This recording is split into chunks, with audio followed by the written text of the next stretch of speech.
गांव की शाम होने वाली थी। आसमान में काले घने बादल ऐसे छा गए थे जैसे दिन में ही रात हो गई हो। ठंडी हवाएं चल रही थीं और बिजली कड़क रही थी। माधव अपनी पुरानी लकड़ी की रेहड़ी को धकेलता हुआ चौराहे की तरफ जा रहा था। माधव बहुत गरीब था। उसके पास बस यही एक ठेला था जिससे वो पाव भाजी बेचकर अपना गुजारा करता था। उसके घर की छत कच्ची थी जो हर बारिश में टपकने लगती थी। हे भगवान, आज बस बारिश ना हो। अगर आज भाजी नहीं बिकी तो कल तक सब खराब हो जाएगा। घर में राशन भी खत्म हो चुका है। सुमित्रा इस उम्मीद में होगी कि आज कुछ पैसे लेकर आऊंगा तो घर का चूल्हा जलेगा। जैसे ही माधव ने चौराहे पर अपना ठेला लगाया वैसे ही मोटी मोटी बूंदें गिरने लगी। देखते ही देखते बहुत तेज बारिश शुरू हो गई। लोग अपनी अपनी दुकानों के शटर गिराकर घर जाने लगे। तभी माधव ने जल्दी से एक फटी हुई पन्नी निकाली और अपनी पाव भाजी को बचाने के लिए उसे ढक दिया। वो खुद तो भीग रहा था पर उसे चिंता अपनी भाजी की थी। तभी गांव का एक आदमी बिरजू, जो माधव के ठेले के पास से जा रहा था, उसने माधव से कहा, अरे माधव, ये क्या कर रहे हो? ऐसी आफत वाली बारिश में कौन बाहर आएगा तुम्हारी पाव भाजी खाने? घर जा भाई, वरना बीमार हो जाएगा। बिरजू भाई, गरीब को बीमारी से ज्यादा भूख का डर लगता है। आज दिन भर से 1 रुपए की भी बोहनी नहीं हुई है। अगर खाली हाथ घर गया तो सुमित्रा को क्या मुंह दिखाऊंगा। बारिश और भी तेज हो गई। वो एक पेड़ के नीचे खड़ा होकर बस आसमान की तरफ देखने लगा। उसकी आंखों में आंसू थे और दिल में डर। रात के 8 बज गए थे। बारिश थोड़ी धीमी हुई थी लेकिन हर तरफ सन्नाटा था। माधव ने सोच लिया था कि आज का दिन उसके लिए खराब गया। अब घर लौट जाना चाहिए। वो अपना सामान समेट ही रहा था कि अचानक एक बड़ी सी कार कीचड़ उछालती हुई आई और सीधे माधव के ठेले के पास आकर रुक गई। उस कार से एक साहब बाहर उतारते हैं और कहते हैं, ओ भाई, क्या कुछ खाने को मिलेगा? हम लोग शहर जा रहे थे लेकिन आगे का रास्ता बंद है।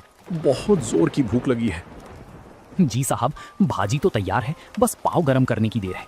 आप 5 मिनट रुकिए, मैं अभी देता हूँ। अरे भाई जल्दी करो, इस ठंड में कुछ गर्मा गर्म मिल जाए तो जान में जान आए। माधव के मुरझाए हुए चेहरे पर रौनक आ गई। उसने जल्दी से चूल्हा जलाया।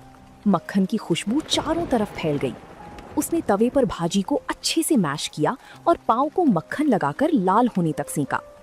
गर्मा गर्म धुआं निकलती पाव भाजी देखकर उन मुसाफिरों की भूख और बढ़ गई। जिसके बाद माधव गर्मा गर्म पाव भाजी की प्लेट सजाकर साहब को देता है। लीजिए साहब, गर्मा गर्म पाव भाजी खाइए। जिसके बाद साहब जैसे ही पाव भाजी का एक निवाला खाते हैं तो माधव से कहते हैं, वाह भाई, क्या स्वाद है। हमने शहर के बड़े होटलों में खाया है पर ऐसी चटपटी भाजी कहीं नहीं मिली। तुमने तो कमाल कर दिया। सच में यार, इस बारिश में इसका स्वाद दुगना हो गया है। भाई 2 प्लेट और लगाओ। माधव की मेहनत रंग लाई। उन लोगों ने भर पेट खाना खाया। जब पैसे देने की बात आई तो साहब ने खुश होकर माधव को 2000 का नोट थमा दिया। साहब, ये तो बहुत ज्यादा है। मेरे पास तो छुट्टी भी नहीं है। रख लो भाई, इस मुसीबत में तुमने हमें खाना खिलाया, ये उसके लिए छोटा सा इनाम है। खुश रहो। गाड़ी वहां से चली गई। तभी माधव ने उस नोट को अपने सिर से लगाया और भगवान का शुक्रिया किया। वो जल्दी जल्दी अपना ठेला लेकर घर की तरफ भागा। उसे लग रहा था जैसे आज वो दुनिया का सबसे अमीर आदमी है, पर उसे नहीं पता था कि गांव का ही एक लालची आदमी राजेश ये सब छिपकर देख रहा था और उसके मन में जलन पैदा हो रही थी। राजेश गांव में एक छोटी सी किराने की दुकान चलाता था, लेकिन उसका दिल बहुत छोटा था। जब उसने देखा कि कल रात माधव ने एक ही बार में 2000 रुपए कमा लिए तो उसके पेट में वो बात पच नहीं पाती।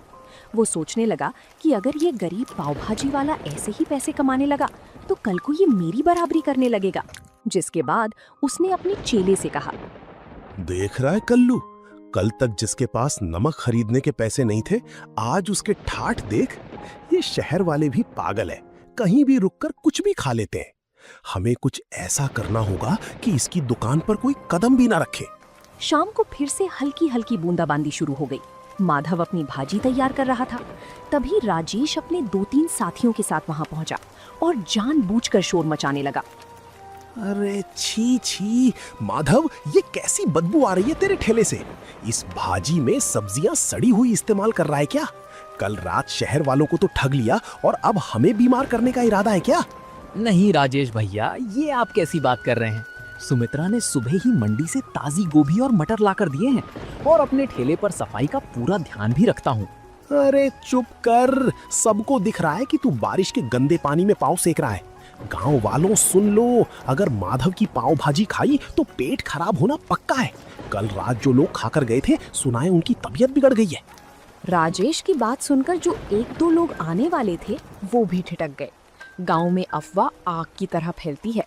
माधव सफाई देता रहा, लेकिन राजेश ने वहां इतना हंगामा किया कि लोग डर के मारे दूर हटने लगे। माधव का दिल टूट गया। उसे समझ ही नहीं आ रहा था कि बिना किसी गलती के उसे ये सब क्यों झेलना पड़ रहा है। अगले 2 घंटे तक माधव खाली बैठा रहा। बारिश तेज होने लगी थी और राजेश दूर खड़ा ये सब देखकर हंस रहा था। तभी अचानक वही गाड़ी फिर से आकर रुकी जो परसों आई थी। गाड़ी से वही साहब बाहर निकले, लेकिन आज उनके साथ उनकी पत्नी भी थी। साहब मुस्कुराते हुए माधव के पास आते हैं और कहते हैं, नमस्ते भाई, आज हम खास तौर पर तुम्हारी पाव भाजी खाने के लिए शहर से यहाँ तक आए हैं। मेरी पत्नी को तुम्हारी भाजी का स्वाद इतना पसंद आया कि उसने आज घर पर खाना ही नहीं बनाया।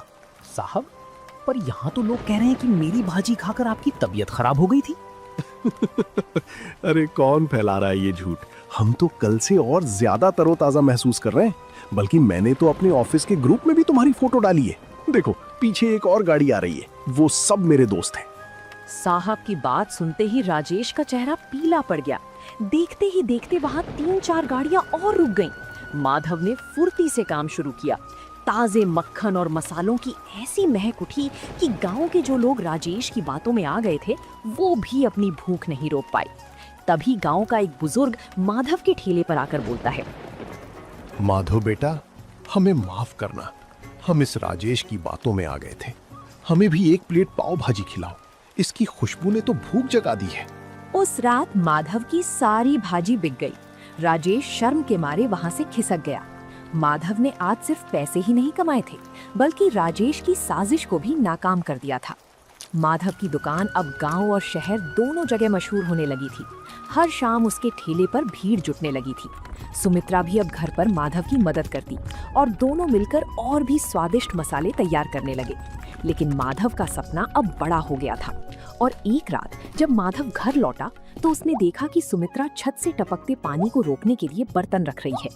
पूरी रात दोनों सो नहीं पाए क्योंकि बिस्तर भीग चुका था। और तभी उस रात माधव ने एक बड़ा फैसला लिया। सुमित्रा, अब बहुत हो गया। कब तक हम इस टपकती छत के नीचे रात गुजारेंगे? भगवान की दया से अब हमारे पास कुछ पैसे जमा हो गए हैं। मैं सोच रहा हूँ कि अब ठेला छोड़कर एक छोटी सी दुकान किराए पर ले लूं। दुकान? पर उसके लिए तो बहुत पैसे लगेंगे और गांव के चौराहे पर दुकान मिलना भी तो मुश्किल है। कोशिश करने में क्या हर्ज है? अगर एक बार पक्की दुकान हो गई तो बारिश में भी धंधा बंद नहीं होगा और लोग आराम से बैठकर खा सकेंगे। मैं कल ही सरपंच जी से बात करूंगा। अगले दिन माधव सरपंच जी के पास गया। सरपंच जी ने माधव की मेहनत देखी थी, इसलिए उन्होंने उसे चौराहे के पास एक पुरानी दुकान किराए पर दिलाने में मदद की। माधव ने दिन रात एक करके उस दुकान की सफाई की और उसे एक छोटी सी पाव भाजी ढाबे का रूप दे दिया। माधव के ढाबे का नाम रखा गया माधव पाव भाजी सेंटर। उद्घाटन के दिन माधव ने पूरे गांव को न्योता दिया। उसने सोचा था कि पुरानी बातें भूलकर वो राजेश को भी बुलाएगा ताकि गांव में भाईचारा बना रहे। जिसके बाद माधव राजेश की दुकान पर जाता है और कहता है, राजेश भाई, आज मेरी छोटी सी दुकान का उद्घाटन है, आप जरूर आना, मुझे बहुत खुशी होगी। बड़ा आया दुकान खोलने वाला। 2 दिन क्या शहर वाले रुक गए, तू तो अपने आप को राजा समझने लगा। जा, मैं नहीं आने वाला तेरी सड़ी हुई दुकान पर। माधव उदास मन से वापस आ गया। शाम को ढाबे पर खूब रौनक थी। मुसाफिर, गांव के लोग और बच्चे सब बड़े चाव से पाव भाजी खा रहे थे। तभी अचानक कुछ ऐसा हुआ जिसकी किसी ने उम्मीद नहीं की थी। गांव के कुछ आवारा लड़के, जिन्हें राजेश ने पैसे देकर भेजा था, ढाबे के अंदर आए और शोर मचाने लगे। और एक लड़का जानबूझकर प्लेट नीचे गिरा देता है और कहता है, अरे ये कैसी भाजी है? इसमें तो कंकड़ पत्थर है। तुम लोग हमें बीमार करना चाहते हो क्या? माधव सन्न रह गया। उसे पता था कि भाजी उसने खुद छानी है, उसमें कंकड़ हो ही नहीं सकते। लेकिन वो लड़के इस बात को लेकर दुकान का सामान बाहर फेंकने लगे, जिसके कारण दुकान का पूरा माहौल खराब हो गया। तभी भीड़ में से एक कड़क आवाज आई, रुको, ये क्या बदतमीजी है। सबने मुड़कर देखा तो वो गांव के नए हेड कांस्टेबल रघुवीर सिंह थे। वो सादे कपड़ों में अपनी पत्नी के साथ वहां पाव भाजी खाने आए थे।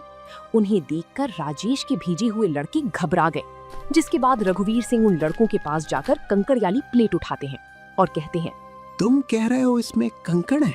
जरा मैं भी तो देखूं। हाँ, अरे ये कंकड़ तो ऊपर से डाले गए लगते हैं, क्योंकि इस कंकड़ पर भाजी का मसाला भी नहीं लगा है। सच सच बताओ, तुम्हें यहाँ हंगामा करने के लिए किसने भेजा है? वो साहब, हमें तो राजेश भैया ने बोला था कि माधव की दुकान जमने नहीं देनी है। उन्होंने हमें पैसे दिए थे। ये सुनते ही वहां खड़े गांव वालों में कानाफूसी शुरू हो गई। सबको समझ आ गया कि माधव बेकसूर है, जिसके बाद रघुवीर सिंह ने उन लड़कों को डांट कर भगा दिया और माधव से कहने लगे, माधव भाई, डरो मत। तुम्हारी ईमानदारी ही तुम्हारी सबसे बड़ी ताकत है। आज से यहाँ तुम्हें कोई परेशान नहीं करेगा। चलो, अब हमारे लिए 2 प्लेट बढ़िया सी पाव भाजी लगाओ, बहुत भूख लगी है। माधव की आंखों में आंसू आ गए। उसने हिम्मत जुटाई और फिर से काम शुरू किया। उस दिन के बाद गांव वालों का भरोसा माधव पर और भी ज्यादा बढ़ गया। माधव का काम अब दिन दुगुनी रात चौगुनी तरक्की कर रहा था। दूसरी तरफ राजेश की जलन कम होने का नाम नहीं ले रही थी। उसने सोचा कि अगर माधव पाव भाजी बेचकर अमीर हो सकता है तो मैं क्यों नहीं। उसने भी अपनी दुकान के बाहर पाव भाजी का बड़ा सा बोर्ड लगा दिया और तभी राजेश ने अपने चेले कल्लू से कहा, देख कल्लू, माधव ताजी सब्जियां और महंगा मक्खन डालता है, इसलिए उसे बचत कम होती है। हम क्या करेंगे, हम मंडी से सस्ती और थोड़ी बासी सब्जियां लाएंगे और मक्खन की जगह सस्ता डालडा घी इस्तेमाल करेंगे और स्वाद के लिए तेज मिर्च डाल देंगे। किसी को पता नहीं चलेगा। राजेश ने दुकान तो शुरू कर दी, लेकिन उसका इरादा सिर्फ पैसा कमाना था, सेवा करना नहीं। शुरुआत में कुछ लोग कम दाम के लालच में राजेश के पास गए, लेकिन 2 ही दिन में असर दिखने लगा और एक दिन गांव का एक आदमी पेट पकड़कर राजेश की दुकान पर आया और कहने लगा, अरे राजेश, ये क्या खिला दिया तुमने? कल रात तुम्हारी पाव भाजी खाई थी, तब से पूरे घर का पेट खराब हो गया है। डॉक्टर के यहाँ चक्कर लगाने पड़ रहे हैं। धीरे धीरे राजेश की पोल खुलने लगी। जो लोग सस्ते के चक्कर में राजेश के यहाँ पाव भाजी खाने गए थे, उनकी तबीयत खराब हो गई थी। गांव के पंचायत में राजेश की शिकायत पहुंच गई। सरपंच जी ने राजेश पर भारी जुर्माना लगाया और उसकी दुकान कुछ दिनों के लिए बंद करवा दी। राजेश को लालच की बहुत बड़ी सजा मिली थी। राजेश की दुकान बंद हो गई और पूरे गांव में उसकी बदनामी हो गई। दूसरी तरफ माधव ने अपनी मेहनत से न केवल गांव वालों का दिल जीता, बल्कि अब दूर दूर से लोग उसकी पाव भाजी का स्वाद चखने आने लगे थे। लेकिन माधव का दिल आज भी उतना ही साफ था जितना पहले दिन था। माधव का छोटा सा ढाबा अब छोटा पड़ने लगा था। शहर के एक बड़े अखबार में माधव की कहानी छपी कि कैसे एक गरीब पाव भाजी वाले ने अपनी ईमानदारी से अपनी किस्मत बदली। इस खबर के बाद शहर के एक बड़े बिजनेसमैन माधव के पास आए। माधव भाई, आपकी भाजी में जो स्वाद है वो मैंने आज तक कहीं नहीं चखा। मैं चाहता हूँ कि शहर के मुख्य हाईवे पर हम मिलकर एक बड़ा फैमिली रेस्टोरेंट खोलें। जगह और पैसा मेरा होगा और हुनर आपका। साहब, मैं तो एक छोटा सा आदमी हूँ। मुझे डर लगता है कि कहीं मैं इतनी बड़ी जिम्मेदारी संभाल पाऊंगा या नहीं। क्यों नहीं संभाल पाएंगे? आपने कीचड़ और बारिश में ठेला चलाया है। ये तो फिर भी छत के नीचे का काम है। आपको भगवान ने मौका दिया है, इसे मत छोड़िए। माधव मान गया। कुछ ही महीनों में हाईवे पर एक आलीशान ढाबा तैयार हो गया, जिसका नाम रखा गया माधव की असली पाव भाजी। अब माधव के पास काम करने के लिए कई लोग थे, लेकिन वो आज भी खुद खड़े होकर भाजी का मसाला तैयार करता था ताकि स्वाद न बदले। माधव अब एक बड़ा आदमी बन चुका था। उसने गांव में अपने लिए एक पक्का और सुंदर घर बनवा लिया था। एक दिन जब वो अपने पुराने गांव के चौराहे से गुजर रहा था, तो उसने देखा कि राजेश अपनी दुकान के बाहर बहुत उदास बैठा है। उसकी दुकान पर धूल जमी थी और वो बहुत कमजोर लग रहा था। जिसके बाद माधव राजेश के पास जाता है और कहता है, राजेश भाई, राम राम, क्या हालचाल है? माधव, तुम यहाँ? भाई, मुझे माफ कर दो। मैंने तुम्हारे साथ बहुत बुरा किया, तुम्हारी दुकान उजाड़ने की कोशिश की। आज देखो, कुदरत ने मुझे वहीं लाकर खड़ा कर दिया है। मेरी दुकान बिकने की कगार पर है और मेरे पास कोई काम नहीं है। पुरानी बातें भूल जाओ राजेश भाई। इंसान गलती का पुतला है। मुझे आपसे कोई शिकायत नहीं है। अगर आप चाहें तो मेरे नए होटल में स्टोर मैनेजर का काम संभाल सकते हैं। मुझे किसी भरोसेमंद आदमी की जरूरत है। तुम सच में महान हो माधव। मैंने तुम्हें गिराना चाहा और तुम मुझे सहारा दे रहे हो। मैं वादा करता हूँ अब कभी लालच नहीं करूंगा और पूरी ईमानदारी से काम करूंगा। माधव ने राजेश को गले लगा लिया। गांव वाले ये देखकर दंग रह गए कि कैसे एक गरीब पाव भाजी वाले ने न केवल गरीबी को हराया बल्कि अपने दुश्मन को भी अपनी अच्छाई से जीत लिया। माधव की कहानी हमें सिखाती है कि बारिश चाहे कितनी भी तेज हो, अगर इरादे पक्के हो तो सूरज जरूर निकलता है। तो दोस्तों, आप लोगों को ये कहानी कैसी लगी कमेंट करके जरूर बताएं और ऐसी कहानियों को देखने के लिए वीडियो को लाइक करें और चैनल को सब्सक्राइब करें।